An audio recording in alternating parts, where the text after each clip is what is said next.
ajudar, porque os ataques ao SUS, eles continuam, né, cada vez mais, né, muita gente no Congresso, fora do Congresso, os grandes grupos econômicos, né, que tentam desqualificar o SUS ou tentar reduzi-lo por meio do desfinanciamento, né, da redução dos recursos, também para abocanhar uma parte desse mercado da saúde, né? Então, a campanha SUS Forte nasceu nesse contexto, né, de pandemia, de ataque ao SUS, lá em 2019, 20, e a gente continua trabalhando para que o SUS seja cada vez mais fortalecido, conhecido, fortalecido, e saibamos também defendê-lo e participar da sua construção, né?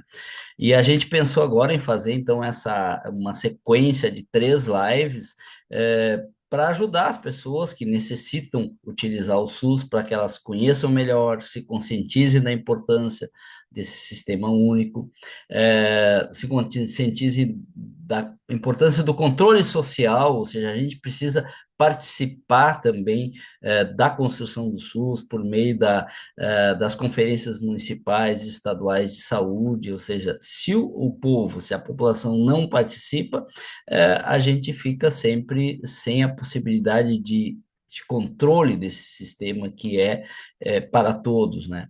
E também a participação ela é importantíssima para a gestão, né? A gestão do sistema ser melhor, o financiamento adequado, enfim, a sustentabilidade de longo prazo, né? Então, nós vamos fazer 3, eu vou dizer agora, depois no final, para quem chegar atrasado, a gente repete, uma sequência de 3 lives. Essa primeira de hoje, que a gente vai tratar do desenho ideal do SUS e por que que na prática ele é diferente, que é uma live informativa, analítica, né? Depois, em julho, de 24 de julho, nós vamos fazer uma segunda live, e aí o tema é o que que funciona bem e como fazer para melhorar dentro do SUS, né? Também mobilizadora para incentivar as pessoas a se mobilizarem em defesa do SUS. E depois, em 21 de agosto, teremos uma terceira reunião, uma roda de conversa como essa, cujo tema será: o SUS tem a ver com a ciência e também com o evangelho? Ou seja, além de ciência, ele tem alguma ligação com o evangelho, já que aqui, na grande maioria, são cristãos, né? É, atuantes, né? E vivem o cristianismo, né? Então, o que que tem a ver com o evangelho e o SUS, né? Então, esses são os 3 temas das lives, né? Hoje a gente vai conversar aqui, então, com o Anselmo, com a Ana e com a Adriana, né?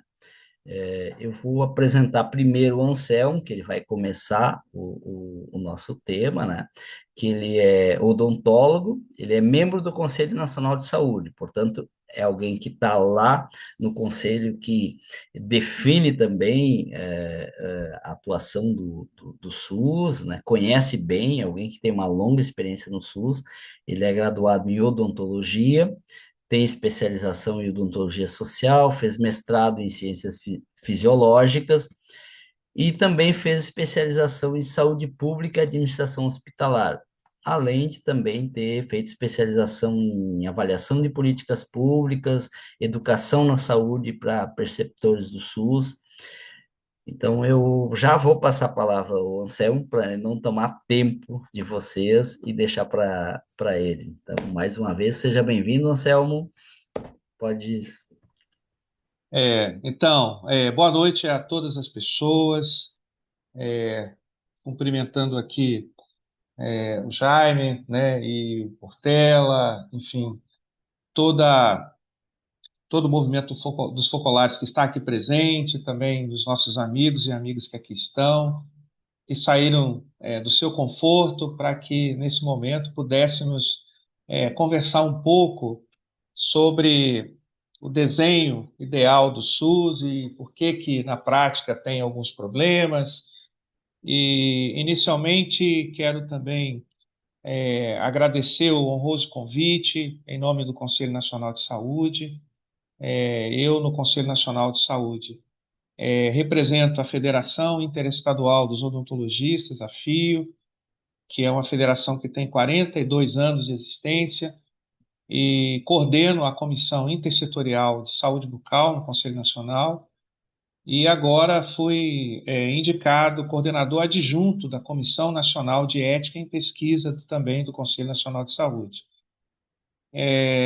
Alguma coisa do meu currículo aí, assim, eu comecei a minha vida no SUS, aqui no meu estado, no Espírito Santo, como dentista contratado temporário, isso em 1992, e depois fiz concurso no estado e cheguei até o cargo de subsecretário de Estado, na área da saúde. Então, assim, eu tenho uma trajetória junto com muitos colegas, amigos, pessoas anônimas, vivenciamos muitos desafios, e aí eu quero, de maneira bastante fraterna, comentar algumas questões que eu considero muito importantes para que a gente possa entender o que que é sonho, o que que é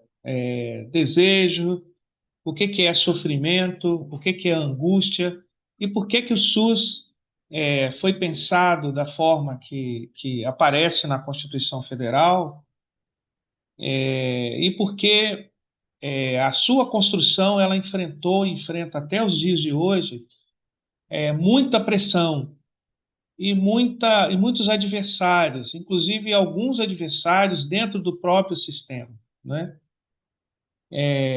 Em algum momento, eu sei que tem um tempo aí estimado em 30 minutos, mas eu quero falar um pouco menos do que isso, e num dado instante eu vou mostrar alguns slides para vocês, não no sentido prescritivo, nem no sentido de juntar dados, informações, mas assim, algumas imagens que podem nos ajudar a compreender por que que cuidar da vida dos mais pobres incomoda tanta gente no nosso país, né? Porque, de fato, o pano de fundo é esse. O SUS ele é fruto de uma luta política e social que acontece no final dos anos 80 no país. E numa época que o mundo estava começando a mostrar os sinais do fracasso do modelo de concentração de renda dos países mais ricos. Aí os cabeças brancas aqui vão se lembrar da crise do petróleo, é, da questão da dívida externa brasileira. Era esse o cenário que o Brasil vivia e também o final do regime militar, da ditadura de 64, que começou a fazer água.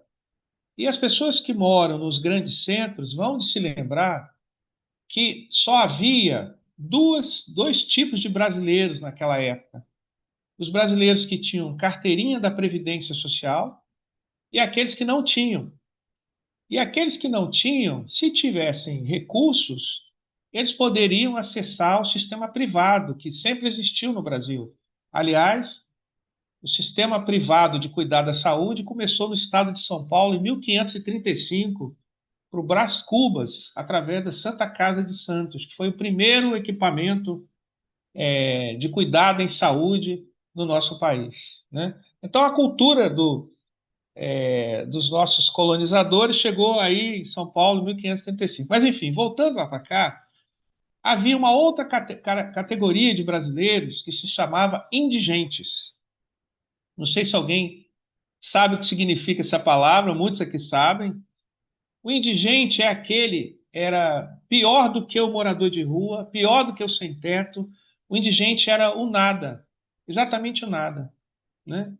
E os colegas aqui que são da área de saúde, que se formaram nos anos 70, 80, hão de se lembrar que as pessoas morriam na porta dos hospitais, dentro de ambulâncias, e as unidades de pronto atendimento do antigo INAMPS era a única porta que atendia aos segurados da Previdência, ou seja, para que você tivesse acesso ao cuidado de saúde, ou você acorria ao sistema de entidades filantrópicas, né? Tem várias Santa Casas pelo país, vários hospitais filantrópicos, ou você morria ao desalento. Então, era essa a realidade, e o país vivia uma crise sem tamanho, né, com desemprego, inflação alta. Então, esse era o cenário aqui no Brasil, né? E no mundo, o que estava acontecendo no mundo? Os países desenvolvidos decidiram desmontar o sistema de seguridade social, né? Então, assim, na Europa, principalmente no Reino Unido, assume a liderança a ex-primeira-ministra Margaret Thatcher, a chamada Dama de Ferro. E aqui na América Latina, estávamos vivendo ainda os estertores dos regimes militares, no Chile, no Uruguai, na Argentina, Paraguai e no Brasil também. Então, é importante compreender que, enquanto que a política neoliberal começava a se fortalecer no mundo, nós no Brasil chegamos atrasado na festa, porque nós começamos a desenvolver um sistema de seguridade social se chama saúde, assistência social e previdência. Isso é uma política que os países do norte global, fizeram essa construção logo no pós-guerra, né? E eles já tinham uma cultura, né, que vai aí para o final do século XIX até o começo do século XX, com essa preocupação do que fazer com a massa de trabalhadores, porque o norte sempre foi mais desenvolvido do que o sul global. Trazendo aqui para a nossa realidade, então essa pressão, esse caldeirão, juntamente com vários intelectuais, sindicatos, entidades sociais, né, movimento da Igreja Católica em São Paulo, quero destacar aqui, né, a Arquidiocese de São Paulo e outras pelo país afora. Quem não vai se lembrar de Dom Helder Câmara, né, Dom Evaristo Arnes e outros mais, né, várias outras personalidades. Esse caldeirão culminou no movimento chamado Direta Já e Assembleia Nacional Constituinte, que só foi acontecer em 1988, né, já com a derrota do antigo governo militar, sabendo que as coisas estavam, né, caminhando para uma volta ao regime democrático, aí se criou uma cultura, e eu morava no Rio de Janeiro nessa época, que era o seguinte: Estado democrático de direito, saúde como um direito de cidadania. Então, aproveitando da retomada da redemocratização do país, né, eleições diretas, Constituição, essa política que nós olhávamos para o norte, principalmente para a Inglaterra, para a França, para a Itália, mesmo para a República de Cuba, porque tinha um sistema estatal, né? Então olhávamos para esses lugares. E lembrando aqui o seguinte: naquela época, naquele período, o acesso à informação era dificílimo, porque havia censura nos meios de comunicação. Então, com a anistia que aconteceu em 79, vários dos brasileiros que estavam no exterior voltavam para o Brasil. E aí, com esse diálogo com os exilados, nós podemos saber que havia sistemas de saúde que eram universais, que eram acolhedores, que o Estado tinha um papel preponderante na oferta de ações e serviços públicos de saúde. E daí, na oitava Conferência Nacional de Saúde, que aconteceu em 1986, em Brasília, que foi a primeira Conferência Nacional de Saúde que o povo pôde participar, porque até então, nas conferências anteriores, era só gestores e alguns poucos profissionais de algumas entidades. Então, a oitava Conferência Nacional, o seu relatório final, ele é o rascunho do que viria a ser o Sistema Único de Saúde. Ato contínuo, em 1988, na Assembleia Nacional Constituinte, os constituintes formaram um bloco em defesa da reforma sanitária, ou seja, nós precisávamos ter um sistema universal de saúde que as pessoas pudessem ser acolhidas, cuidadas, independentemente da sua cor da pele, da sua renda, da onde morava, grau de instrução, ou seja, saúde como um direito de cidadania. Isso não é pouca coisa. Nós somos o único país do mundo com mais de 100 milhões de habitantes que tem o direito à saúde universal inscrito na sua Carta Magna. Bom, qual seria o desafio adiante? E aqui eu acredito que eu consigo explicar a questão do desenho ideal. Não era um desenho ideal, Portela. Na verdade, era um contexto político de forças políticas que estavam disputando poder político, porque a saúde ela é uma ferramenta política, porque ela interfere no direito à vida de milhões de pessoas. Se a pessoa vai viver mais, se vai viver menos, se vai sofrer, se não vai, passa pela saúde. Se o sistema produtivo vai conseguir entregar os resultados para a comunidade, seja no campo, na cidade, nas águas, na floresta, precisa que as pessoas tenham saúde. Por isso que a saúde é um direito social de aplicação imediata e é o único direito que tem o Ministério Público como guardião dele, inscrito no artigo 127 da Constituição. A única política que é de relevância pública, porque sem ela não tem as outras. Se as pessoas não têm o direito à vida, não tem absolutamente nenhum outro direito aí, né? Material, falando aqui do ponto de vista jurídico. Avançando um pouco mais, e aqui é importante que vocês compreendam, o que a oitava conferência propunha era um sistema estatal de saúde. Só que na Assembleia Nacional Constituinte, nós não tínhamos voto para garantir que o Brasil teria um sistema totalmente estatal de saúde, assim como é no Reino Unido, como é na França, como é em Cuba, como é no Canadá. Né? Nós não tínhamos força política. E aí está escrito lá que o SUS, no artigo 197, depois no 200, que o Sistema Único de Saúde integra-se a ele de forma complementar as entidades filantrópicas e sem fins lucrativos e o setor privado. Essa é uma pegadinha que está lá, fruto da disputa política da sociedade.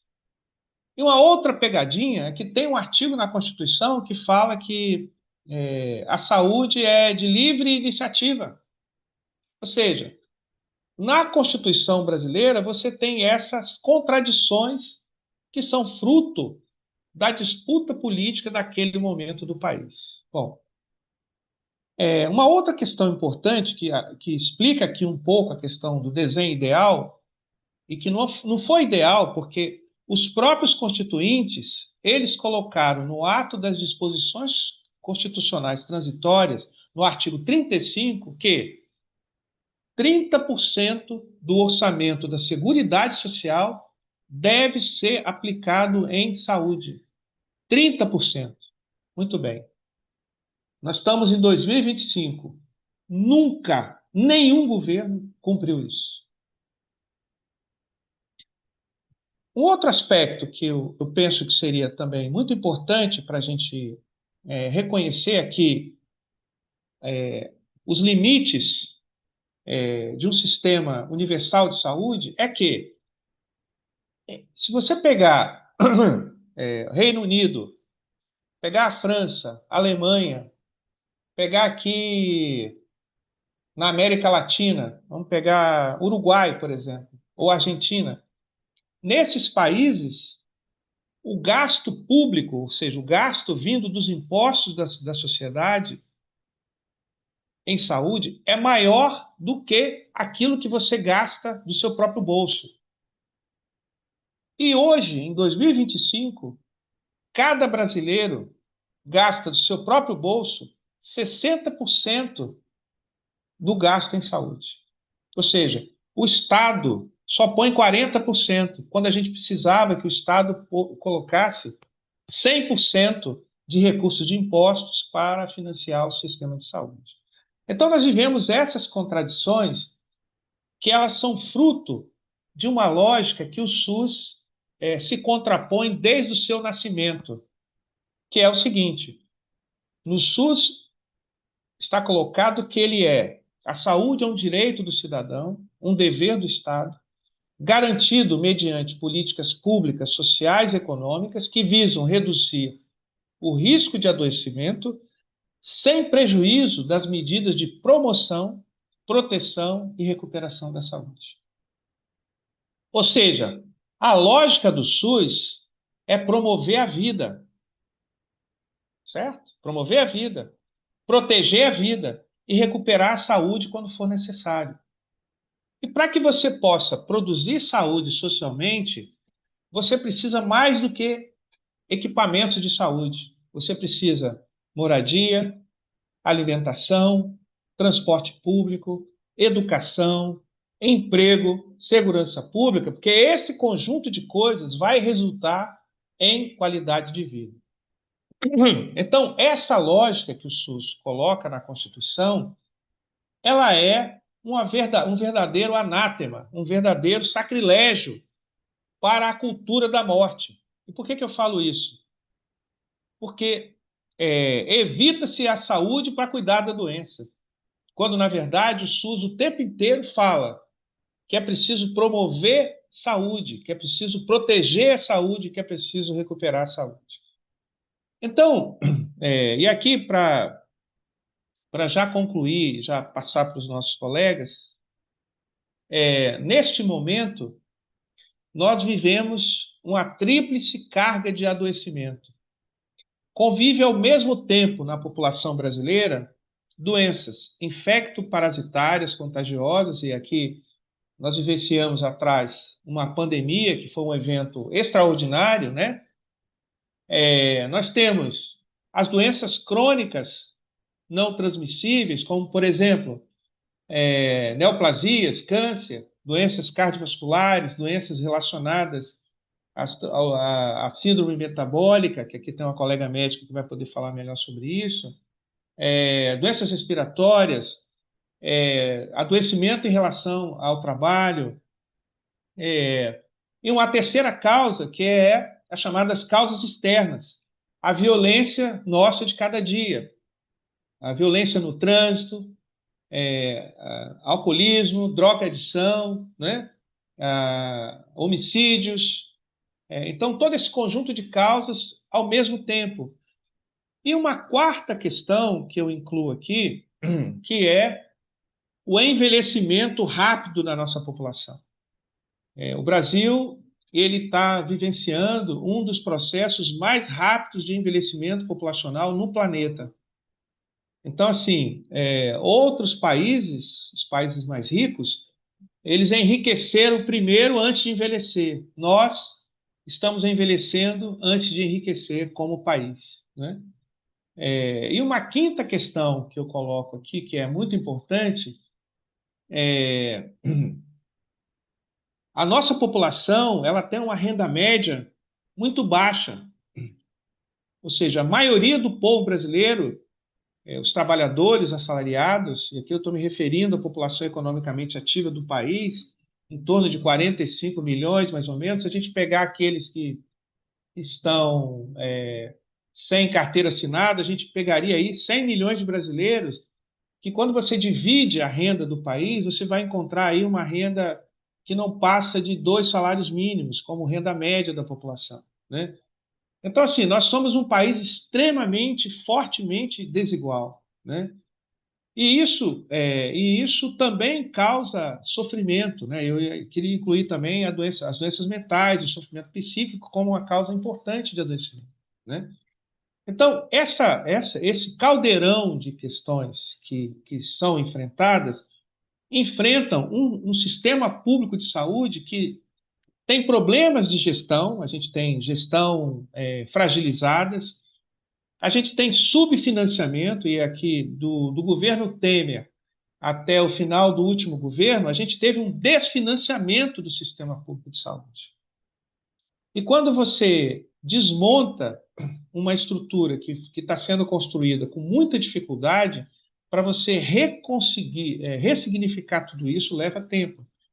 E um outro dado aqui que eu queria colocar para a discussão de vocês, para a gente, né, nós aprendermos juntos, é que nós temos 5.670 municípios no Brasil.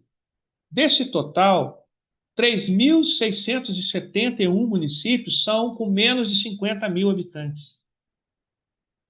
E se a gente pegar as grandes cidades do Brasil, elas concentram desigualdades que alcançam em torno de 16 milhões de pessoas que vivem em habitações precárias, favelas,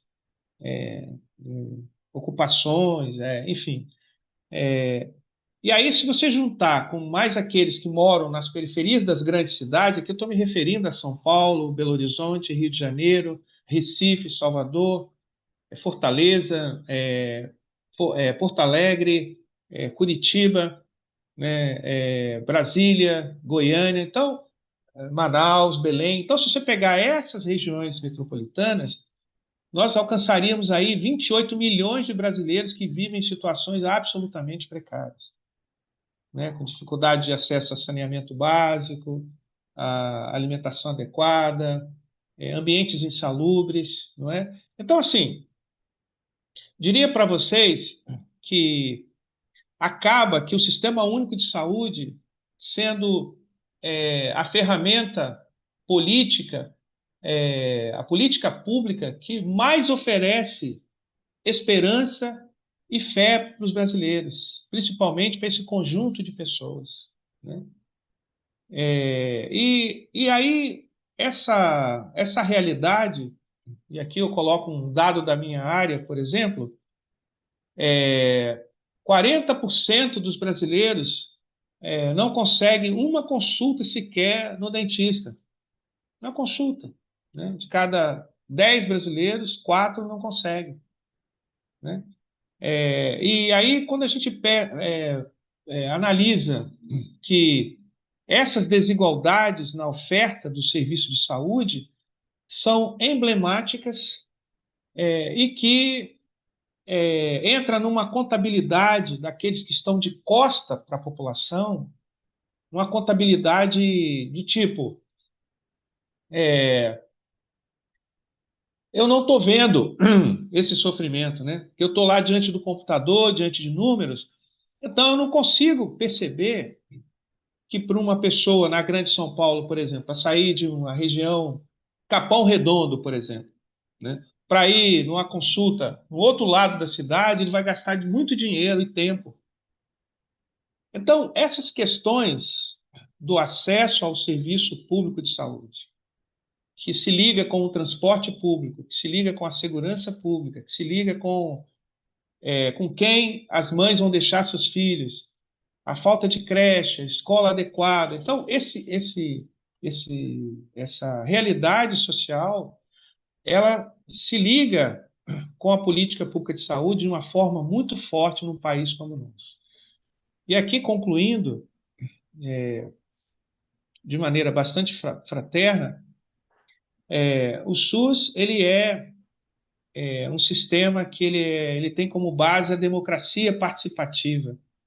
Daí a presença, a participação das pessoas nos 5.671 conselhos municipais de saúde, 27 conselhos estaduais, 26 nos estados e um no Distrito Federal, um Conselho Nacional de Saúde, os conselhos locais de saúde, que são espaços aonde a população pode expressar, né, a sua dor, o seu sofrimento, a sua angústia, mas também as suas possibilidades de tornar esse sistema mais resiliente, mais adequado a atender às necessidades sociais em saúde, não é?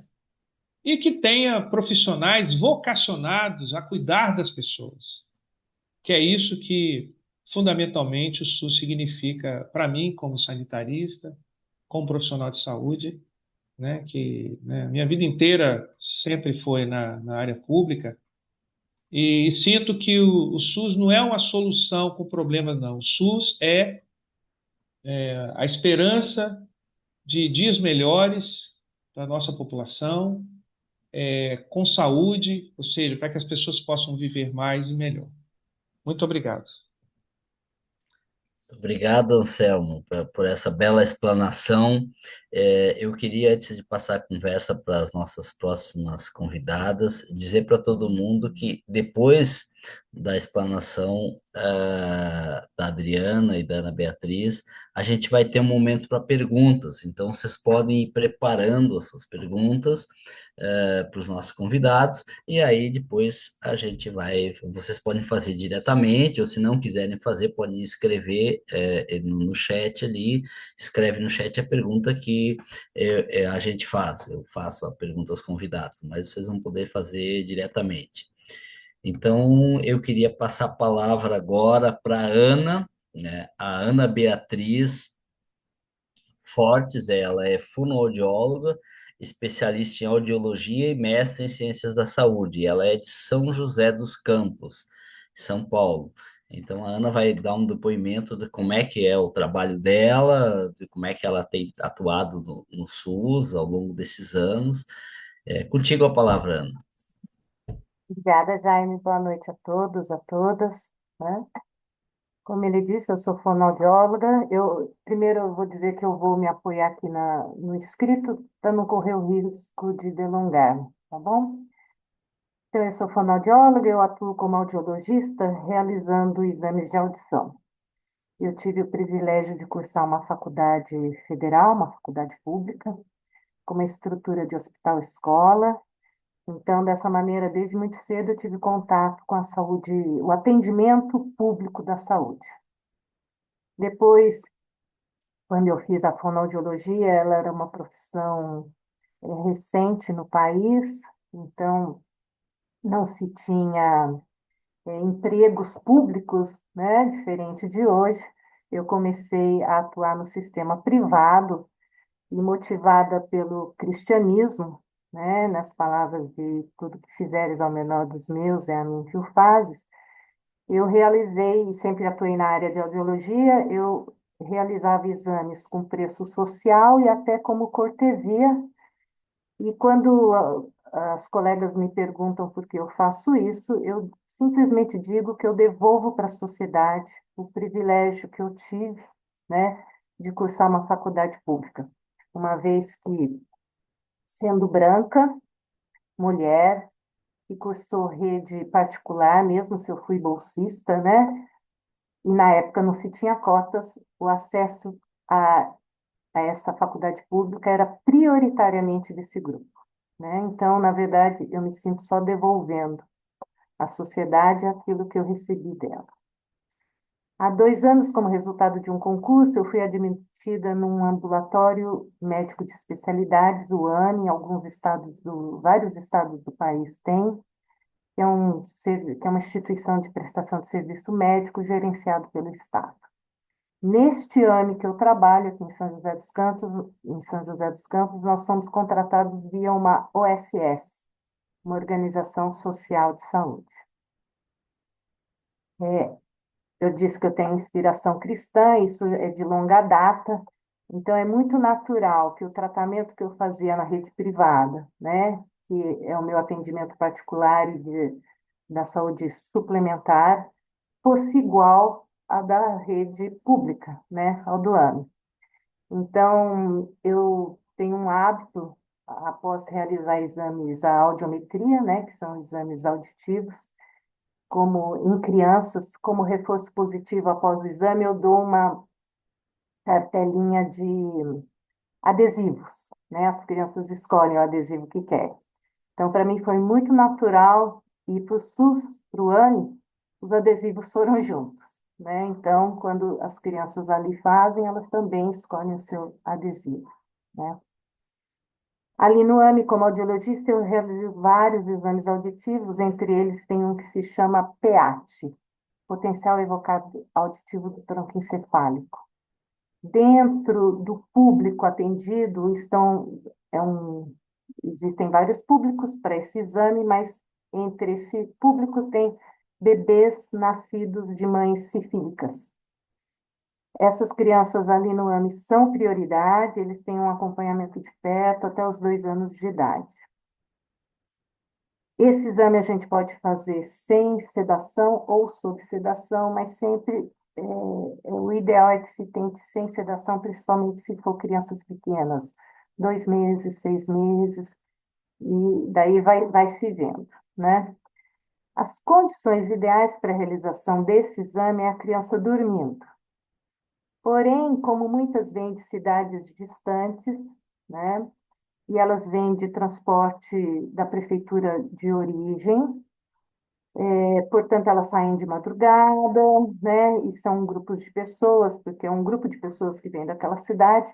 Então, não é fácil privar um bebê, uma criança, né, do sono, ou espaçar a mamada, que são as instruções que a gente dá para poder fazer isso no AME, então, a criança dormir. Dessa maneira, muitos bebês chegam irritados, né, em estado de alerta e dificultando, até mesmo impossibilitando a realização do exame. Para ajudar nesses casos, junto com a funcionária responsável pela experiência do cliente, nós pensamos em providenciar uma sala no corredor que eu trabalho, sem estímulos, né? É uma sala que tem uma cadeira escura, para que essas crianças possam otimizar a possibilidade delas dormirem, né?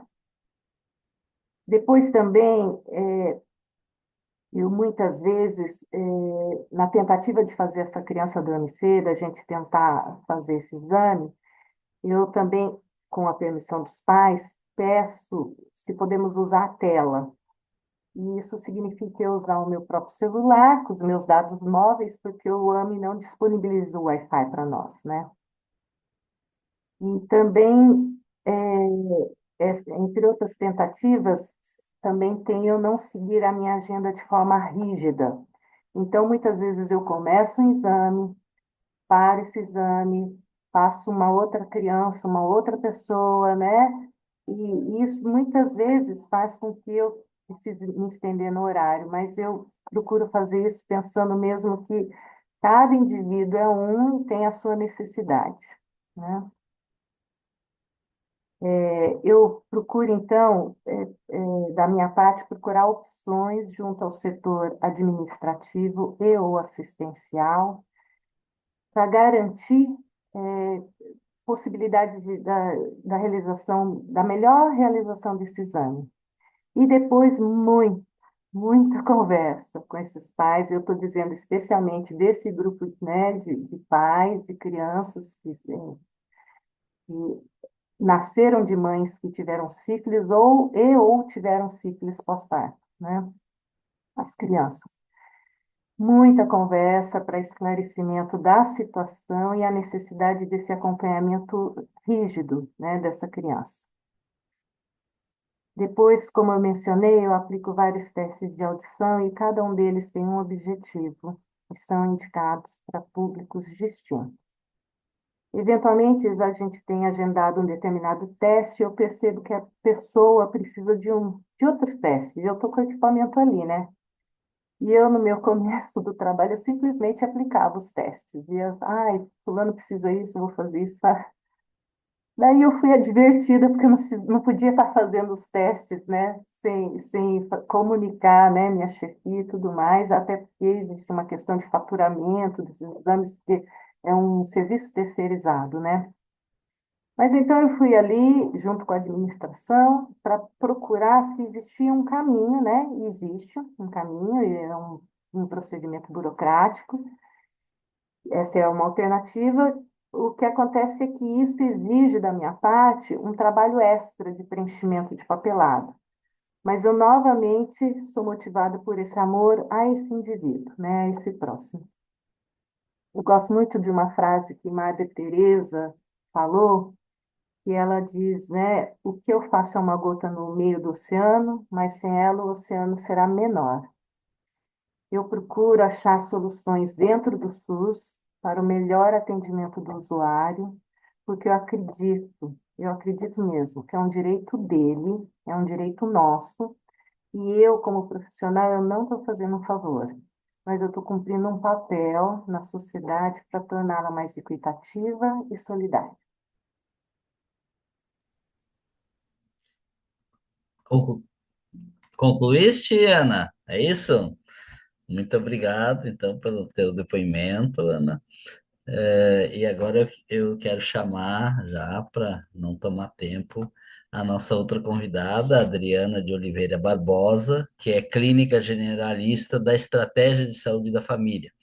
A Adriana mora em São José do Campestre, no Rio Grande do Norte, e trabalha numa cidade vizinha ali. Então, mora e trabalha em municípios pequenos, e ela vai contar para a gente como enfim, trabalhar pelo SUS, trabalhar com a saúde da família, nessas regiões, nesses municípios pequenos.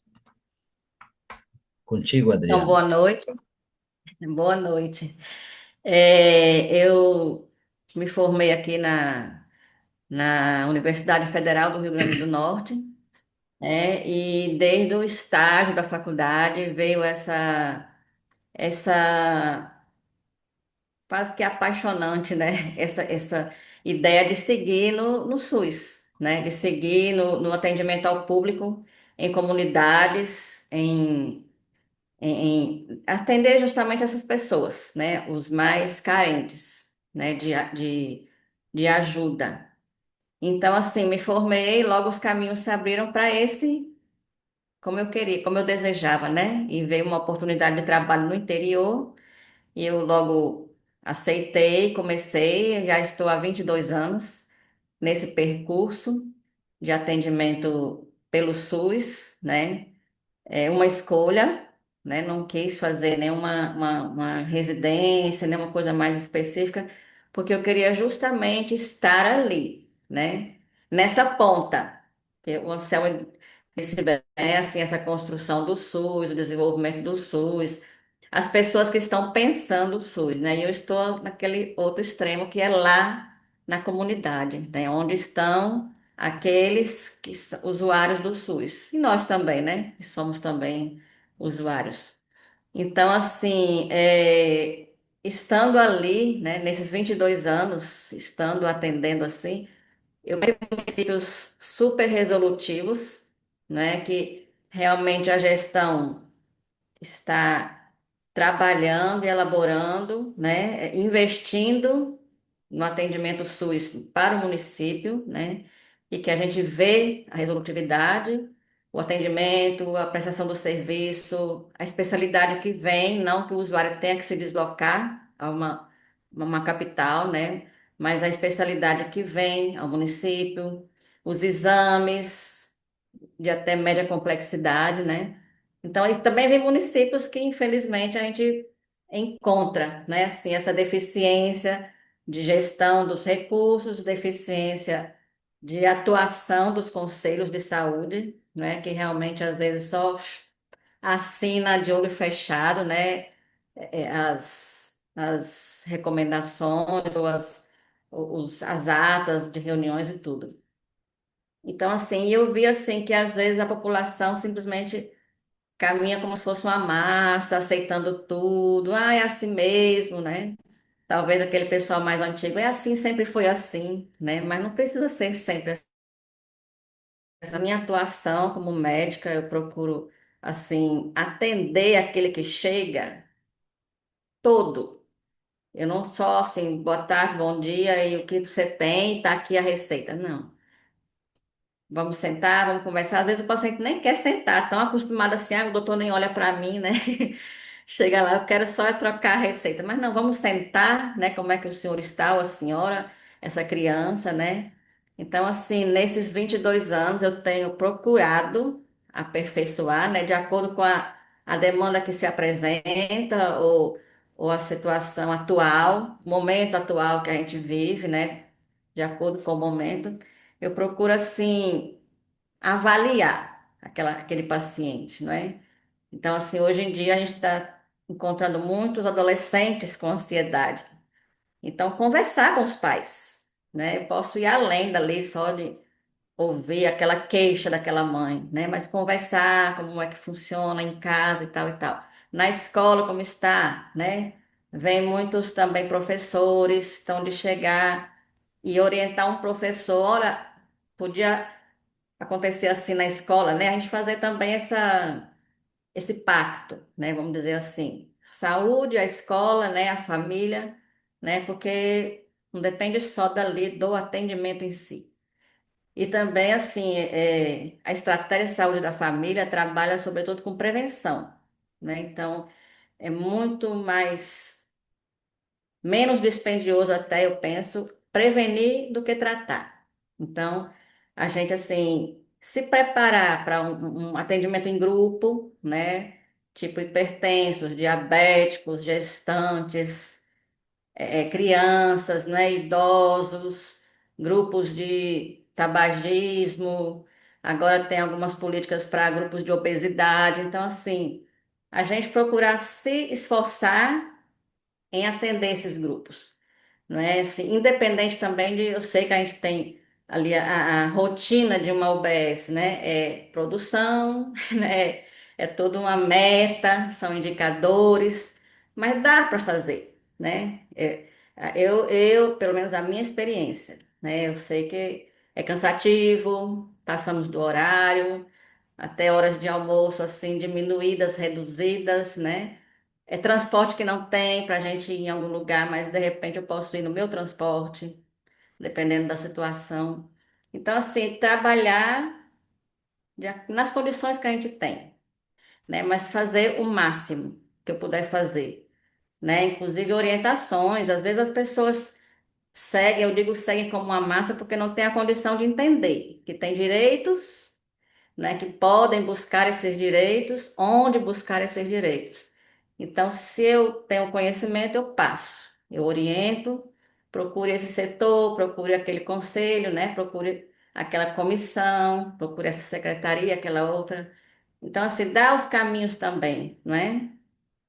Ajudar a orientar, porque talvez eles nem são, assim, informados, não é por culpa deles, é porque é a vida, né? Cresceram ali, ainda mais em zona rural, né? Zona rural nem sempre chega muita informação, às vezes eles nem saem dali, é um da família que vai sempre, né? Então, assim, eu procuro nesse sentido. Depois eu fiz uma especialização em psicanálise, justamente pensando nesses meus pacientes, não é? Como que eu posso aprimorar o meu atendimento? Não ver só a questão física, doença, mas como que eu posso aprimorar meu atendimento nessa abrangência total do ser como um todo, que vive em uma família, frequenta uma escola, aquele tipo de profissão, aquele trabalho, né?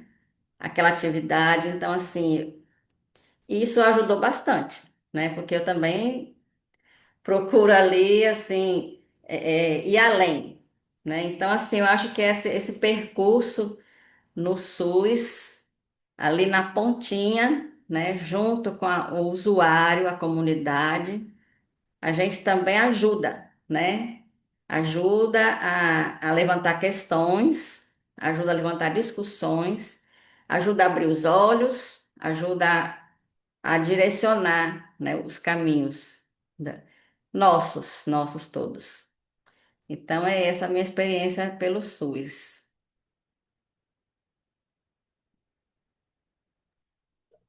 Tá bem, Adriana, muito obrigado pela explanação, a experiência de vocês aí, muito produtiva, muito significativa também para as pessoas, né? A tua, Adriana Beatriz, e a explanação do Anselmo. Então, a gente vai fazer agora um momento de perguntas. Todo mundo provavelmente sabe que usar o Zoom tem ali uma mãozinha para levantar a mãozinha e pedir para fazer perguntas. É, o Teófilo já levantou a mão, mas eu tinha uma pergunta que foi colocada no chat, e deixa eu só ver aqui quem é que foi que fez. Eu não sei se ela quer fazer a pergunta diretamente em áudio, ou eu faço aqui e depois o Teófilo faz a dele. A pergunta foi feita pela Lena Ferreira. A minha pergunta é: qual é a forma mais eficaz de reagirmos a tudo isso de forma a reverter essa realidade? Talvez uma pergunta pro Anselmo fazer, e o Teófilo, quem sabe, complementa já dele, e assim ele já tem duas perguntas para responder de uma vez só. Não sei se é direcionado a alguém específico, Teófilo.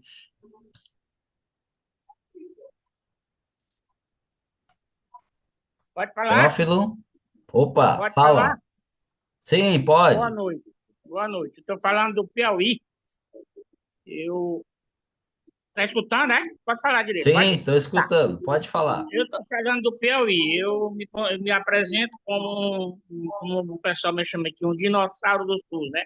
Porque eu sou do tempo, convivi ainda com Sérgio Arouca, Ezio Cordeiro, Davi Capistrano, essa turma toda, né? Então a gente está com mais de 40 anos dessa luta. Participei da oitava até a 17ª, sem perder uma, né? O Anselmo foi muito bem aí, não tem muita coisa para acrescentar, né? Eu não queria fazer perguntas, queria fazer alguns destaques, porque nós avançamos muito, mas aquele período nebuloso que a gente chama chumbo grosso do período militar foi muito carrasco com a gente, né? Aconteceu várias coisas e a gente, sorte nossa, que tivemos uma safra de gente guerreiro que surgiu naquela época, né? Sérgio Arouca, o Nelson, que ainda está vivo ali em Campinas, e outras pessoas por aí, né? Então, a gente avançou muito, mas se você pegar a Constituição do artigo 108, 96 ao 200, você vai ver esses artigos aí, eles estão em uma carta que o Ezio Cordeiro fez em 1976, Saúde Democrática, né? Então, aquela carta que o Ezio Cordeiro fez, que foi publicada em 1976, quando não se falava ainda em SUS, nós estávamos, né, florescendo a reforma sanitária, ele recomendava a criação do sistema de saúde longe do privado, porque naquela época a gente vivia a pior situação. Hoje, eu sou aqui no estado do Piauí, quase com uma ovelha negra defendendo a não privatização, que o nosso governo, o governo do PT, mas está privatizando a saúde aqui no Piauí, em pleno século XXI, ano 2025. E o Ezio Cordeiro, naquela carta, que ela está quase que nesses artigos aí, quando foi votado em maio de 88, o Anselmo falou aí, aquele capítulo 196, o artigo 196 da Constituição, saúde é um direito de todos, nós, foi difícil para fazer aquele acordo, né? Mas nós chegamos, né? Então, concluindo aqui, viu? O Ezio Cordeiro ele já recomendava naquela carta um SUS longe da iniciativa privada, o que alguns gestores estão querendo fazer agora. E naquela época, em 1976, foi o pior momento. Foi ver meningite, ver aquilo tudo. O governo do militar colocava 18% do orçamento da União para as Forças Armadas e 1% para a saúde. Para você ter uma ideia, 97,5% do dinheiro do INAMPS era destinado aos hospitais conveniados privados. 2% iria para os hospitais públicos. E aí vem a política de sangue, vem tudo. Resultado, 2025 nós andamos muito, né? O Anselmo teve muito tempo aí, meia hora, falou bastante. Agora, a gente queria destacar o mal também que a ditadura fez. Quem não lembra da Conferência de Alma-Ata, lá no Cazaquistão, em 1978, que o mundo todo foi, e aí já estava se discutindo, e muitas daquelas propostas vieram para o SUS. Mas o Brasil não participou porque o presidente Gás não deixou, que era um país comunista, lá na União Soviética, tal, tal. Então, a gente queria parabenizar o evento, estamos de olho, eu aqui não sou tão novo, mas também não sou tão velho, já vou para os 68, né? Mais de 45 anos dessa vida me dedicando ao SUS, porque eu sou antes do SUS. Boa noite. Obrigado, Teófilo. Muito obrigado. Lena, tu queres fazer uma intervenção, uma pergunta?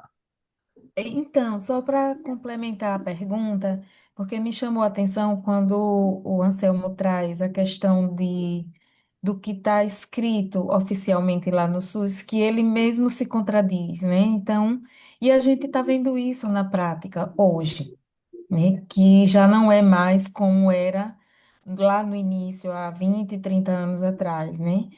E eu queria só trazer mais uma questão que eu comecei, já tinha, na hora que eu entrei, já tinha começado, não sei se ele falou antes, que no meu ponto de vista, enquanto enfermeira e funcionária de um serviço de especialidades no SUS, eu vejo que existe muita questão relacionada à gestão, ao fator gestão. Não necessariamente a questão de quando muda a política, muda as pessoas, mas assim, sempre entram pessoas nos serviços sem nenhum preparo de gestão. Então, eu vejo que a questão gestão é um ponto. Eu não sei se pode, se o Anselmo gostaria de tocar nisso, ou se antes ele falou, porque quando eu entrei já era 8h20. E eu vejo que esse ponto de gestão, ele pega muito no desenvolvimento de cada processo do que se refere ao SUS, né? Aí é isso que eu queria complementar, que eu não coloquei na pergunta. Mas é uma coisa que me faz sofrer muito, porque, assim como a experiência da Adriana e da Ana, a gente também tem uma experiência aqui muito linda, mas, assim, claro que não dá para contar agora. Mas eu acho que essas experiências é ainda o que nos sustenta dentro dos serviços, né? Graças a Deus, porque o ideal nos deu essa grandeza dentro dos nossos corações. Mas eu acho que a necessidade de ir além disso, sabe? É muito triste ver desmontar uma coisa tão boa, né? Uma coisa tão necessária, que deu tão certo no começo, né? Como, por exemplo, a estratégia de saúde da família, como a Adriana falou. Tem cidades que nem se fala mais nesse assunto, né? Assim, o desmonte já está tão avançado que não é mais como está na realidade que a Adriana traz. Então, é isso. Queria só complementar esses dois pontos aí, a gestão e essa questão da estratégia de saúde da família. Não sei se dá para falar ainda sobre isso. Anselmo, tu queres responder, já juntando com o que ela comentou antes, né? Do que a gente pode fazer, qual é o caminho para esse É, enfrentamento? então, primeiro agradecer as perguntas e saudar o Teófilo, que fez memória aí de pessoas muito queridas, Sérgio Arouca, Nelson, fizemos conferência junto com o Nelson, Sérgio Arouca também. O fato é o seguinte, pegando o aspecto que a Lena coloca, de fato, a gente tem um desafio na gestão, porque quando a gente compara, por exemplo, o nosso sistema de saúde com o sistema inglês, eles têm uma profissionalização de 70 anos, né? Aquele quadro de trabalhadores que vão, né, se sucedendo e há um apelo na sociedade para participar desse processo, né? Ou seja, ser funcionário do sistema de saúde. Quando a gente compara, eu sempre gosto de olhar para aquilo que a gente fez de bem nesse país. Muito do que a gente tem no SUS veio da experiência do antigo INAMPS. Muitas coisas que a gente faz, por exemplo, na assistência hospitalar, na área de urgência e emergência, o que é UPA hoje era o que era o PAN antigamente, né? O que aconteceu é que houve um desinvestimento na área pública ao longo do tempo. Isso é um fato. Ou seja, e aqui eu coloco a minha experiência aqui no Estado. Eu participei da construção de 3 grandes hospitais aqui no Estado, né? E fui diretor de um. Então, assim, falta construção de equipamentos públicos estatais. Isso é uma falta, isso é um problema. O outro aspecto, e aqui às vezes eu chamo a atenção das próprias universidades públicas, que a universidade pública brasileira ela tem que ser mais próxima do SUS. Ela tem que estar olhando, produzindo conhecimento para qualificar o SUS, né? E uma outra questão no aspecto da gestão, e aqui lembrando que o Teófilo colocou, nós temos milhares de boas experiências no Brasil. E vou falar aqui, não é com com otimismo tolo, não. Semana passada, eu participei do 38º Congresso de Secretarias Municipais de Saúde em Belo Horizonte. Tinha 15 mil pessoas do Brasil inteiro. Teve a 38ª Mostra de Experiências Bem-Sucedidas no SUS do Brasil.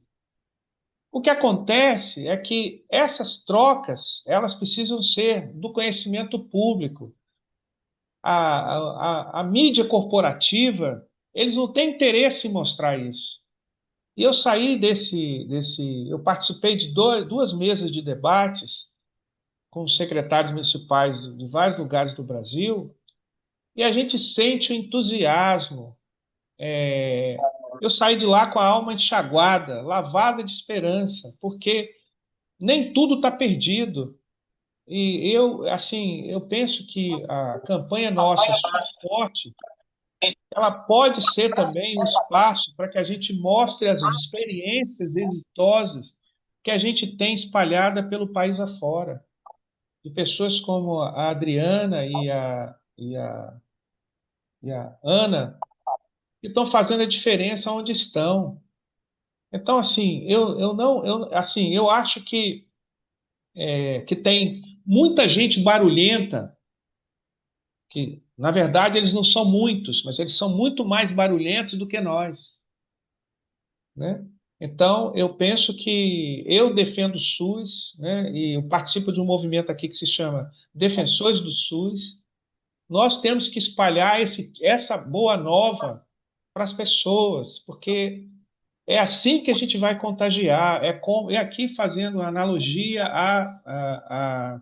ao apóstolo Paulo e todos os apóstolos. Temos que ir falar ao povo, às pessoas. O depoimento da Adriana me chamou a atenção quando ela fala assim: as pessoas muitas vezes chegam nos consultórios, eu atendi também, né? Como se aquilo ali fosse um favor. Então vejam, gente, a carga de sofrimento que o nosso povo tem de ser subalterno, de ser maltratado, é muito grande. Então eles se espantam quando são bem tratados. Acham que aquilo ali é só para o mais rico, para o mais bonito, para o mais isso, para o mais aquilo, né? E ver pessoas pretas, mulheres pretas, pessoas de todas as cores, né? De várias possibilidades, né? Então a gente tem que tornar esse aspecto da, da, do amor fraterno, porque quem escolhe cuidar das pessoas vai lidar com angústia, sofrimento, dor. E a gente se realiza quando a gente vê que as crianças estão nascendo com peso adequado, né? Que está morrendo menos mulheres, né? Que as pessoas estão vivendo mais. Então tem muita coisa boa acontecendo, né? A gente está conseguindo diminuir doenças cardiovasculares. Então, assim, eu penso que isso é que incomoda. Isso é que incomoda, né? Então, esses bons resultados que o SUS tem ao país, né? Pra vocês terem uma ideia, foi publicado recentemente a pesquisa epidemiológica de saúde bucal dos brasileiros.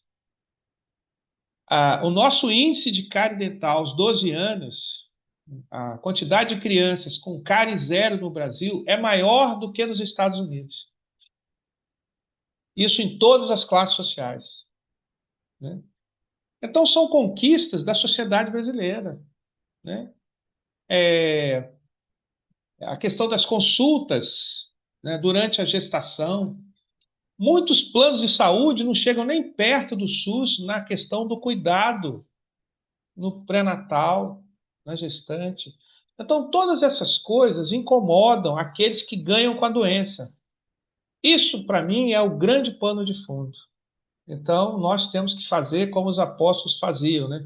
E pregar a boa nova. Não, tem muita coisa boa no SUS, sim. E aquilo que não está bom não é SUS. Essa é a nossa fala. Onde está funcionando mal, isso não é SUS. Porque se fosse SUS, estava funcionando direito. Os trabalhadores estavam ganhando a remuneração adequada, teriam gerentes, coordenadores mais preparados. e não ser cabo eleitoral de partido de ocasião. Então, é preciso defender esses aspectos do SUS, a profissionalização da gestão, levar os vocacionados, né, aqueles que querem de fato cuidar de pessoas, e aqueles que não querem, eles têm outras possibilidades aí pelo mundo afora, mas o SUS é lugar de quem gosta de cuidar de pessoas. Eu acho que eu não sei se eu respondi aí a inquietação da Lena e do Teófilo, viu? Obrigado às dois aí pela oportunidade de falar Selma, sobre isso. tá, Aham. você não só respondeu, como você me deu uma ideia, assim, nos deu, na verdade, né? Nós todos aqui. Porque, veja bem, é uma ideia, tá, gente? Eu vou lançar aqui e depois, como a gente vai ter outros encontros, né? Por exemplo, o que é que nós temos em mão, partindo do que a Anselma acabou de nos dizer? Nós temos todo um grupo de redes sociais e nós temos a vivência, né? Como eu Sim, disse a você, eu tenho uma experiência belíssima de educação na especialidade de pacientes com diabetes. Meu perfeito. trabalho de mestrado mostrou que eu fiz uma experiência de pesquisar aqueles pacientes que fizeram no mínimo 3 exames do pé, Uhum. e 50% dos que estavam na lista de abrir ferida e amputar saíram Aí, dessa lista. Então, aí que assim, maravilha. é uma ideia, sabe, Anselmo, a gente lançar um evento ou lançar em todas as redes sociais essas experiências da Adriana, Isso, não isso, sei, sabe? isso, Eu é acho isso, que Exatamente. tá esse conjunto, criar essa massa de isso, coisas que a gente já vive, e isso, fazer isso ser publicado. Não se usa redes sociais para tanta coisa?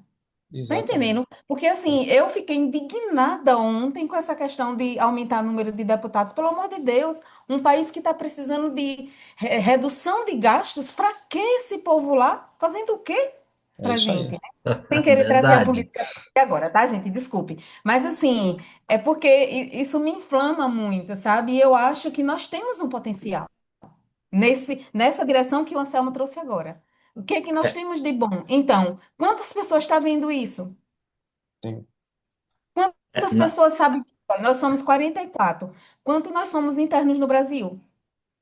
muitos. Entende? Então, começar por nós. Digamos assim, um evento que mostre o que os internos do Brasil estão fazendo pelo SUS, todos. Mas não Isso, sei. isso, É uma ideia. Precisa ser isso. pensada, precisa ser, né, analisada, tudo isso. Mas eu acho que nós temos potencial para isso. Por exemplo, entre nós, quem é bom em rede social?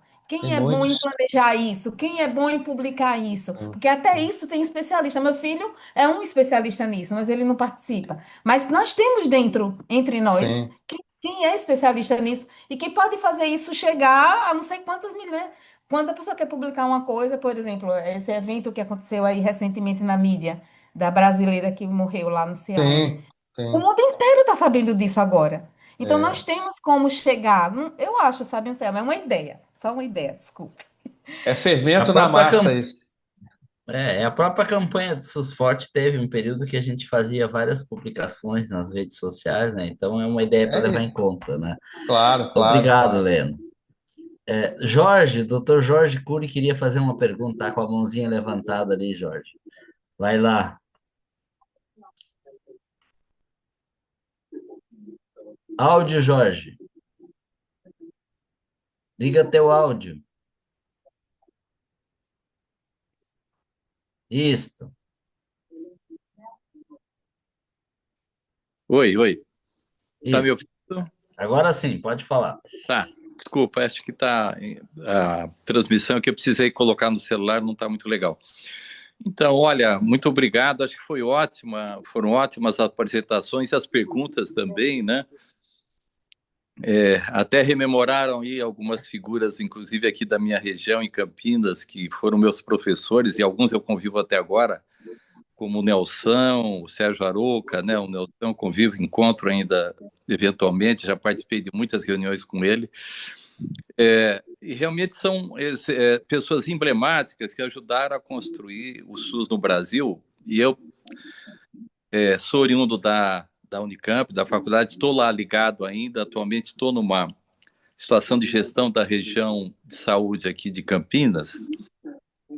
Eu queria compartilhar uma preocupação com vocês. Eu tenho visto a diferença que faz, está se conseguindo aqui no estado se suplementar um pouco a tabela do SUS.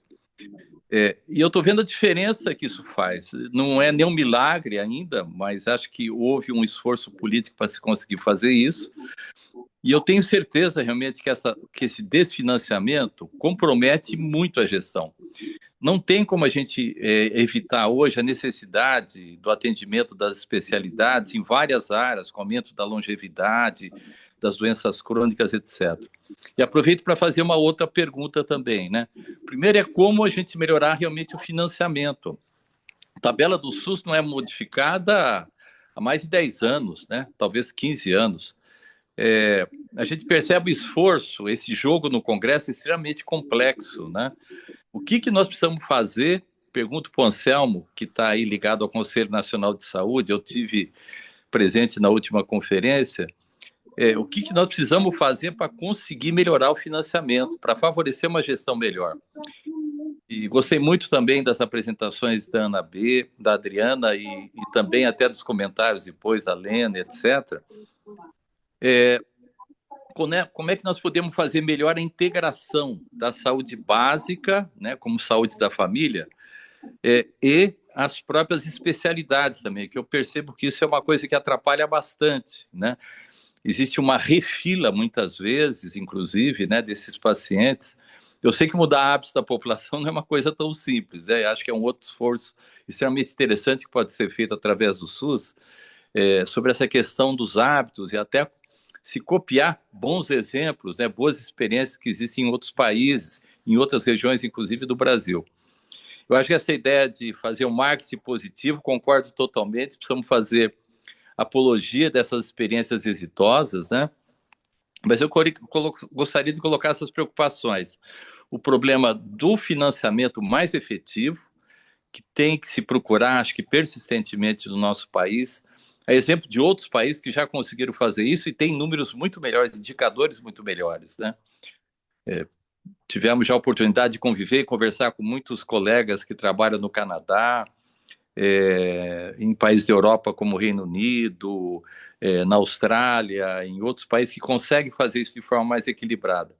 Mas essa integração também, que tanto a gente fala da importância da saúde básica e a inevitável necessidade das especialidades, como a gente pode fazer isso de forma mais integrada. É isso, obrigado. Obrigado, Jorge.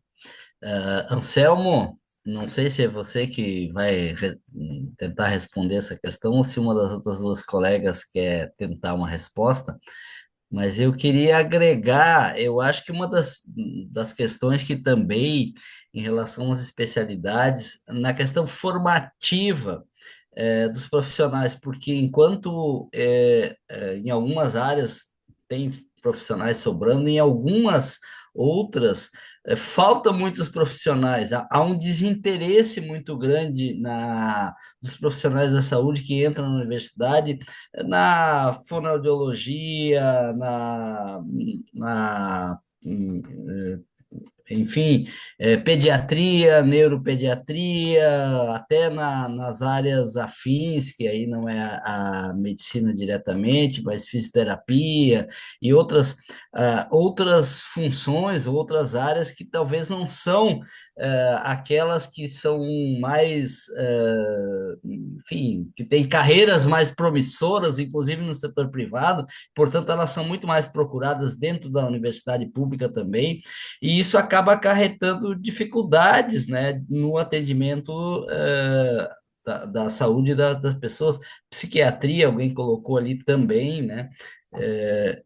E como é que tu vê essa questão do SUS e aí os governos também têm um direcionamento para a formação de acordo com as necessidades da população naquele momento, naquela fase, você falou antes, a população está envelhecendo muito mais rápido, envelhecemos antes, enquanto ainda somos pobres, em vez de enriquecer. Provavelmente a gente vai ter que começar a tratar de formação de profissionais nessa direção também. Enfim, era só para complementar a pergunta do Jorge, já que ele estava falando em especialidades.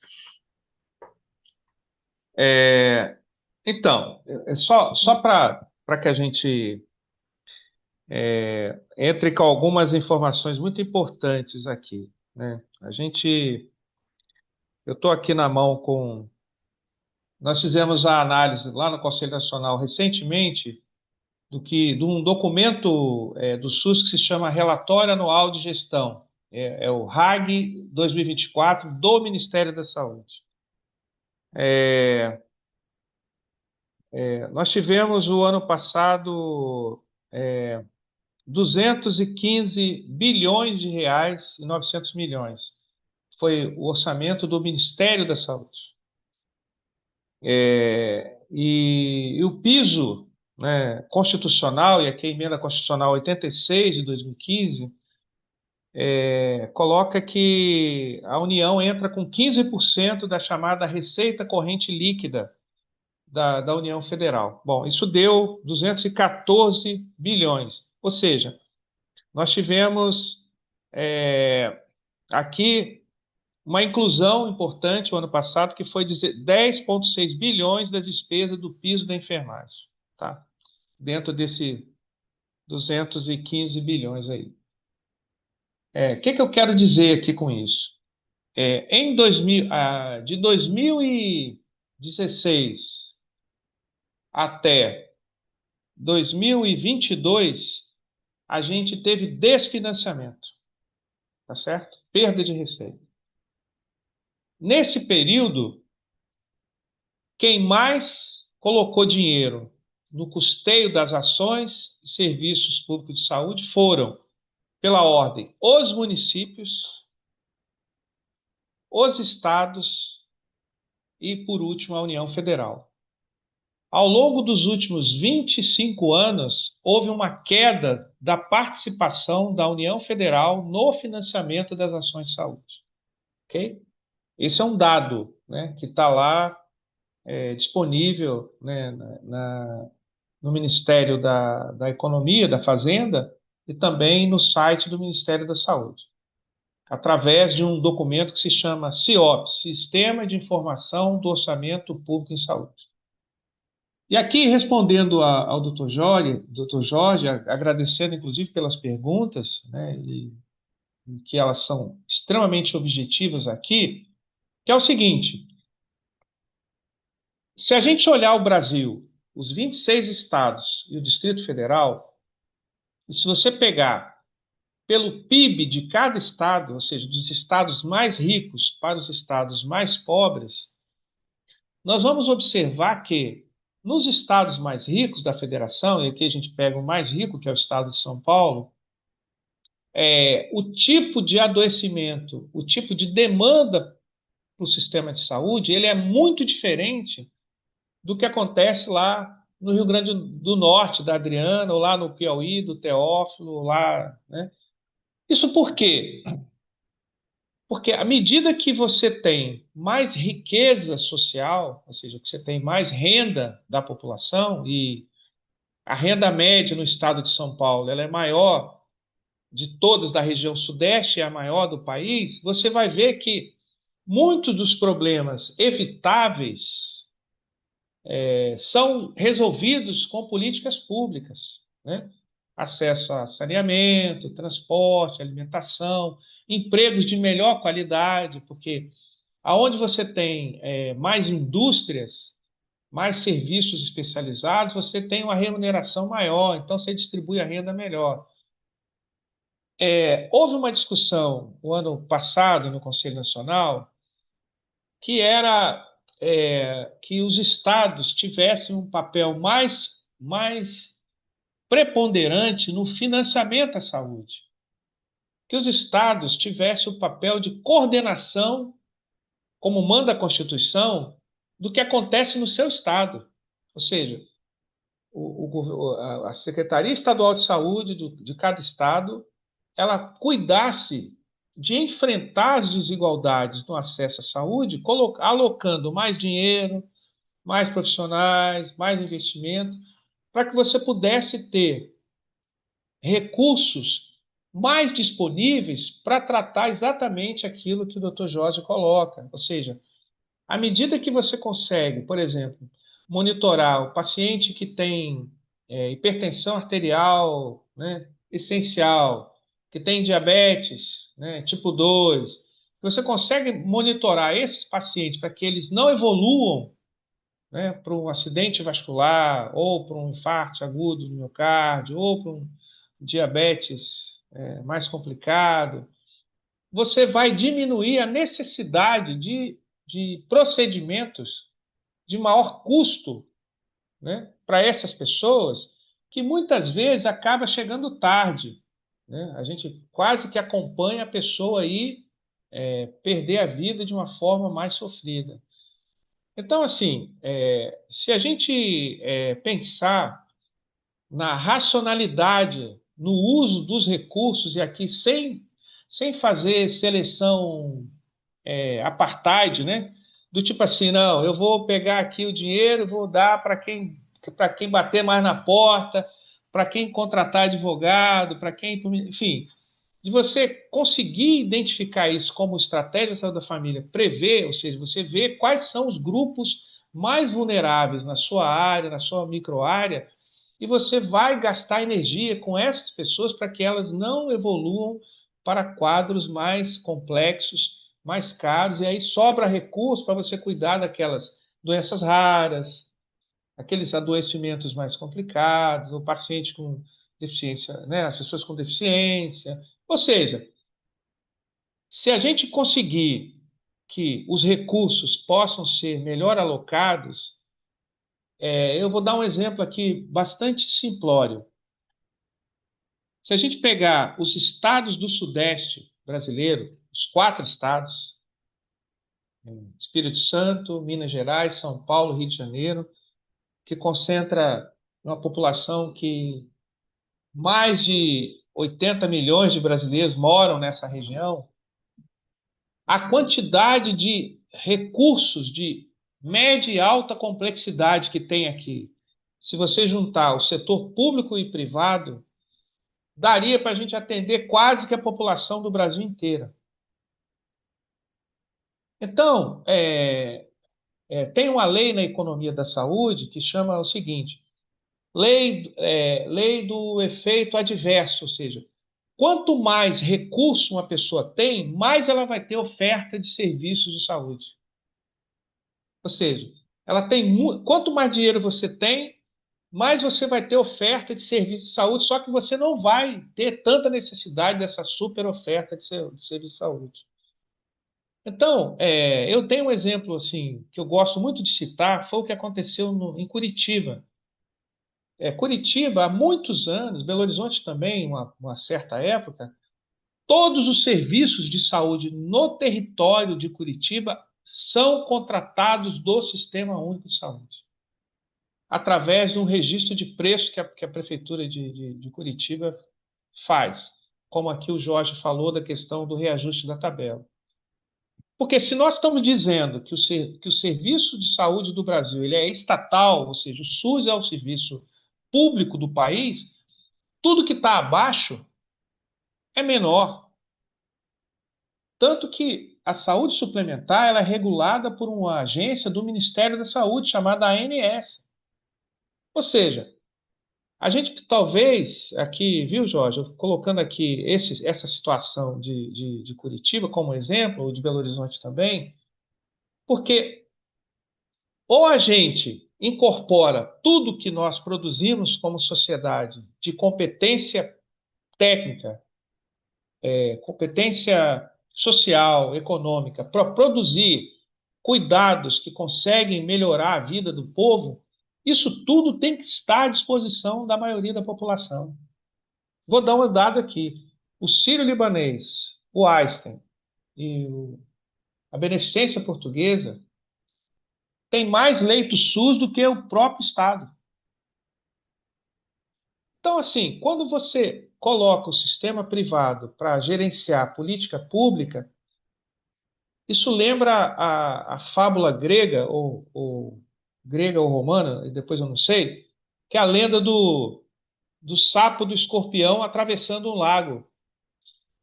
O setor privado vai sempre querer lucro. Tanto faz.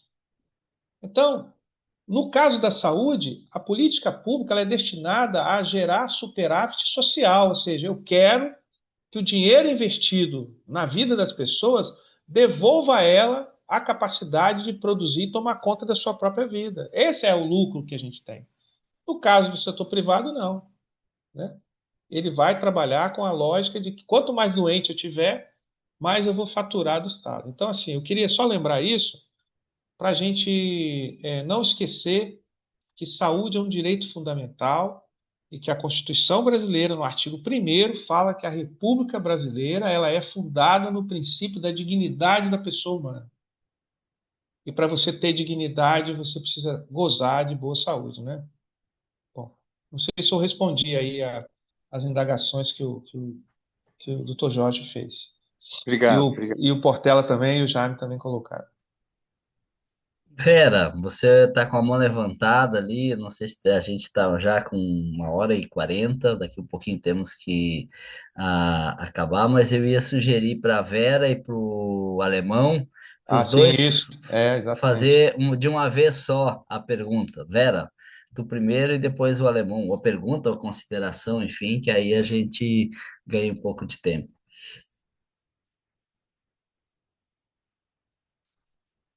Até tá sem volume, Vera, tá sem volume. Não estamos te ouvindo, sem microfone.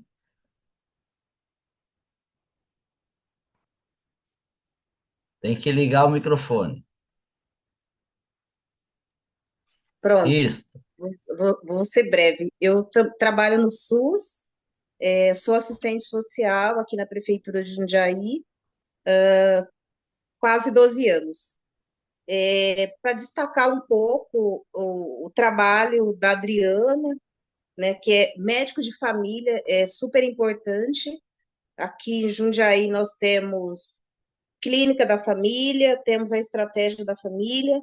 O médico da família, a Adriana colocou a questão da psicanálise, eu achei super importante, porque o médico de família, ele conhece, né? Ele conhece a família e em muitos momentos, às vezes, ele consegue até suprir algumas questões da própria especialidade, né?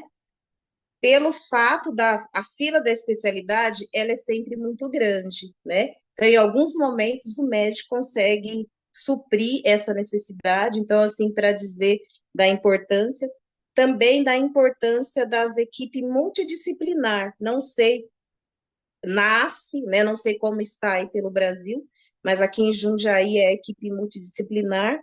A importância também desta equipe. A gente não tem fono na equipe, mas tem os demais profissionais na equipe, que também é um grande apoio no atendimento da população.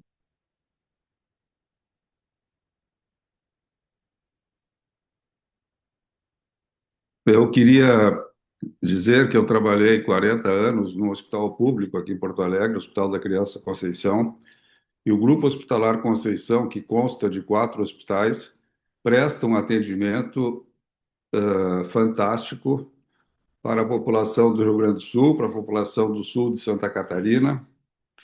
E aqui temos todas as especialidades. A fonoaudiologia aqui, por exemplo, é uma beleza. Então, me chama a atenção, né, essa diferença também de qualidade de um lugar para o outro. E o Selmo, meus cabelos brancos, né? Eu fiz residência no Hospital de Ipanema no tempo do INAMPS. E quando, como tu disseste, as pessoas ou tinham INAMPS ou não tinham nada. E os hospitais públicos no estado do Rio de Janeiro funcionavam maravilhosamente bem. Os convênios, quando entraram, terminaram com tudo. Tentaram sucatear e conseguiram sucatear os hospitais públicos, forçando a população para começar a comprar, a pagar, para poder ter atendimento de saúde. Então, eu acho que uma coisa que o Conselho Federal de Medicina, se pensasse bem, o Conselho Federal de Medicina, né, eu tenho um pouco de dúvida quanto ao posicionamento político e ação deles, mas eu acho que nós teríamos que fazer o caminho reverso. Se os profissionais de saúde valorizassem o SUS e abandonassem os convênios, nós fortaleceríamos o SUS e ele voltaria a ser o que ele é. E a população poderia ser atendida de forma adequada pelos profissionais da saúde. Um dos meus filhos é professor de fisioterapia na Faculdade Federal de Pelotas, e a Santa Casa de Pelotas, onde eu fiz formação, porque eu estudei medicina em Pelotas, era um hospital de referência, e ele está apavorado porque, como fisioterapeuta, ele leva os alunos para fazer estágio no hospital e chegou a ver um menino com fratura exposta internado na emergência da Traumato por mais de 14 dias sem atendimento, numa cidade que tem 2 faculdades de medicina. Então, desculpa, eu acho que esse trabalho de fortalecimento do SUS e de conscientização da população, né, dos direitos que tem, é o que nós podemos fazer, porque a depender, né, do nosso parlamento, nós não vamos conseguir nada. Nós precisamos lutar contando com as nossas forças.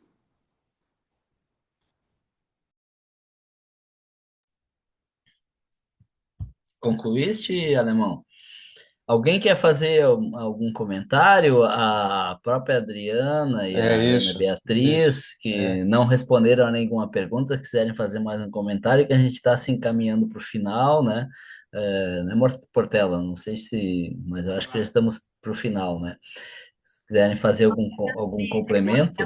O Anselmo fez grandes colocações e realmente é o caminho, né? Eu concordo muito com o que o Anselmo falou, com o que cada um aqui colaborou, né? Considerou as intervenções de cada um que fez. E realmente é assim, a gente tem que divulgar, fazer esse barulho pelo que está funcionando, né? Se a gente ficar sempre reclamando do SUS, colocar em evidência o que não funciona. E se a gente evidenciar aquilo que está funcionando, né? Circular essa experiência que tem, ou o anseio que tem, ou que já foi conseguido, né? Acho que não é perda de tempo. Parece pouco, mas não é, né? Se cada um faz no seu espaço, a gente constrói junto, né? Esse SUS. E sei, a gente precisa talvez de parlamentares novos, né? Com essa Também. visão, Também. sobretudo porque a coisa vem, né, mais ou menos de cima para baixo.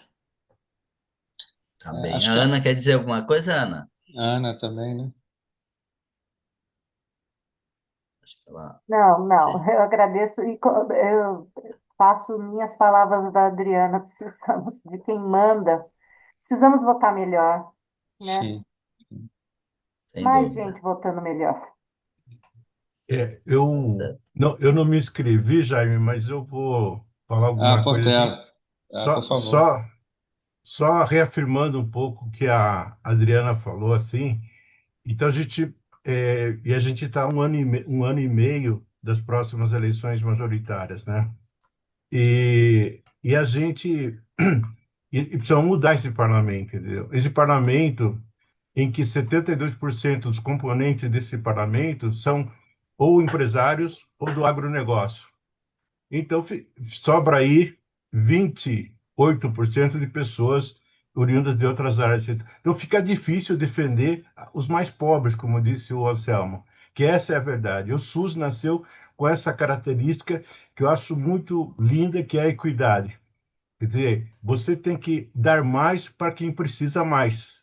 É, e essa coisa que o Anselmo trouxe, por exemplo, de que no Sudeste, por exemplo, nós temos profissionais da área de saúde que dariam para atender quase todo o Brasil, é uma verdade. E existem situações carentes em municípios que não têm, às vezes, um generalista para atendimento, né? Então, é uma coisa e é um trabalho que também a gente tem que fazer político, né? Mudar esse parlamento, porque a gente precisa mudar o financiamento. Nós precisamos mudar também essa gestão e essa métrica que se faz que se faz das metas que são impostas aos profissionais de saúde, que é Sim. muito estressante em muitos lugares. A gente precisa encontrar uma maneira de fazer isso de maneira melhor e que tanto o paciente, a pessoa que procura a assistência, quanto o médico, se sintam realizados naquilo que eles estão fazendo. Porque senão a gente vai adoecer as pessoas que cuidam dos outros, entendeu? Esse é o É. grande problema. A gente tem muitos casos desse tipo. Então, eu só queria ressaltar que isso é uma coisa também política que a gente precisa colocar na cabeça, que a gente não pode mandar para lá, para o parlamento, pessoas que não estão nem aí com a vida das pessoas comuns, né?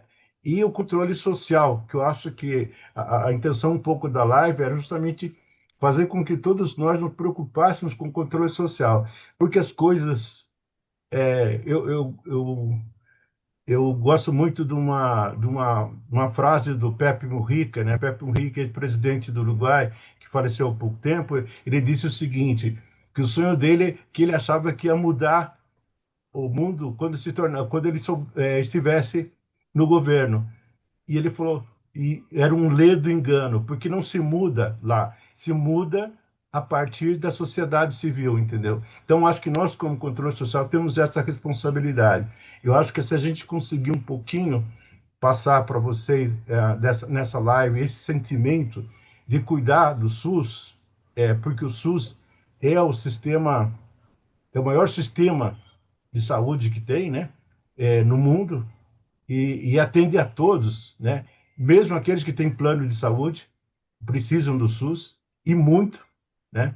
É, mas é isso. Só queria dar essa essa palavrinha no final aí para dar um estímulo aí. E agradecer ao Anselmo, a Adriana, a Ana B pelas experiências de vocês e que fazem que o SUS seja realmente feito por pessoas que cuidam dos outros. Tereza quer dizer alguma coisa também, né, Tereza, de Piracicaba? Só complementando o que o Portela disse, a importância que esse é o primeiro ano de governo, seja reeleição ou não, e que estão acontecendo as conferências municipais de saúde. Então, a conferência é a voz ativa nossa, enquanto usuário, enquanto cidadão. Então, nós vamos ter esse final de semana e eu estou super envolvida. Por quê? Porque a gente tem que partir de alguma coisa e ter a coragem, mesmo não sabendo, conhecendo, enfrentar esse desafio que é a participação popular. Isso é muito importante. E o orçamento, né, gente? Porque o orçamento agora é um período que todas as prefeituras têm a obrigação de fazer. Obrigada a todas, viu? A todos, sobretudo aos palestrantes, pelas experiências. Dá muita esperança quando a gente ouve essas experiências. Obrigada. Eu também queria agradecer a presença de todos, os comentários, de quem fez intervenções. Também, além tem também os conselhos municipais, né, eu não sei a periodicidade que tem eleição, eu acho que é a cada 2 anos ou 3 anos que tem as eleições, e é um espaço que a gente pode ocupar em cada cidade, disputar esse espaço porque aqueles que não querem a melhoria do SUS, eles entram nesses espaços e muitas vezes os prefeitos manipulam esses conselhos municipais em prol dos seus interesses econômicos, políticos, dos grupos que sustentam, né? Então a gente precisa disputar esses espaços políticos, participar dos conselhos municipais, o SUS ele tem uma força muito grande se tem a participação popular, né? Tem esse ajudar a controlar, ajudar a fiscalizar, ajudar a decidir para onde vão os recursos, né? E tem também os conselhos estaduais também, né? Cidades muito grandes têm conselhos distritais, inclusive, né? Dentro do município. Então, são espaços de participação importantes, já que a gente tem eleição no próximo ano, eh, também já para a gente fazer um certo treinamento político, né? De atuação política nesse período em defesa do SUS. Então tá. Eu não sei se o Anselmo está sinalizando, queria dizer alguma coisa ainda, Anselmo? Eu só não, agradecer mais uma vez e queria convidá-los a acompanharem as reuniões do Conselho Nacional de Saúde, que elas são transmitidas no canal do YouTube do Conselho Nacional, né? E lá elas ficam gravadas e tem vários assuntos que são discutidos, são 2 dias de reunião muito puxados e muitas experiências, né? Lá na página tem vários documentos, tem cartilhas, tem vídeos, tem orientações, tem links de acesso ao orçamento da cidade, né? Quanto que cada município recebe de transferência federal. Enfim, eu acho que é um espaço também de participação. E a gente também tem no Conselho Nacional um programa que se chama Participa Mais. Então, você pode dar um Google aí que vocês vão achar Participa Mais do CNS. E é um espaço que, assim como esse aqui, que é patrocinado pelo Conselho Nacional, que é de divulgação e debate de temas do interesse da comunidade. Então, assim, se aqui, nós aqui, os 44 aqui que estão aqui nessa live, se a gente, cada um de nós pedir um tema, esse tema vai ser discutido muitas vezes com especialistas, com gente do povo, com experiências, e aqui eu queria, como acho que a Tereza que falou, das conferências municipais que estão se realizando, tem um instrumento importante que os conselhos municipais precisam tomar conta, que é o Plano Municipal de Saúde, a programação anual em saúde, que é onde o dinheiro é colocado. Então, assim, no Conselho Municipal, você tem condição de influenciar isso, inclusive de mudar o que está lá, né? E dizer aqui, eu quero, no meu encerramento, na minha fala, lembrar de um arcebispo aqui da minha terra, Dom João Batista da Mota, em Albuquerque, que ele dizia o seguinte: só o povo salva o povo. Né? E isso é uma frase assim, muito poderosa, no sentido de dizer que o povo unido jamais será vencido. Então, o SUS é um projeto que nasceu da alma do povo brasileiro. Então, nós vamos ganhar essa luta com coração e mente, mas lembrando que somos pobres, mas somos muitos e somos a maioria. Né? Nós não somos do andar de cima da sociedade, nós somos mais pobres. Né? Então, eu penso que a nossa fraternidade, né, se cada um de nós conseguir multiplicar por 12 o que nós falamos aqui, olha onde essa conta vai. Né? Eu estou repetindo aqui o que Jesus fez, não é? Chama 12. Cada 12 chama mais 12. Daqui a pouco a gente vai incomodar esse povo. Assim, a nossa força a nossa pobreza é a nossa força. Não é a nossa riqueza, a nossa pobreza é a nossa força. Só que a gente precisa despertar para isso. Muito obrigado pela carinhosa participação de todos aqui e um abraço para todos. Abraços também para você, Anselmo, para todos. Aproveitando o que o Anselmo disse, então, lembrando a todos, no dia 24 de julho, teremos a segunda live, né? E o tema vai ser no SUS, o que funciona bem e como fazer para melhorar. Então, aquilo que a gente comentou antes, né? Aquilo que está funcionando e também no sentido de mobilizar para melhorar. E aí eu acho que o convite do Anselmo para a gente tentar trazer mais 12. Se não puder trazer mais 12, cada um que está aqui trouxer mais dois, já seremos 120.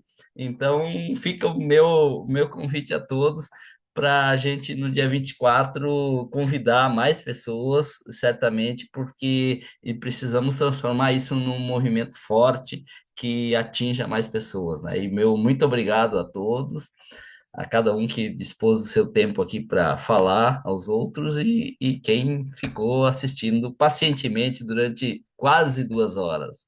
Muito obrigado a cada uma e cada um.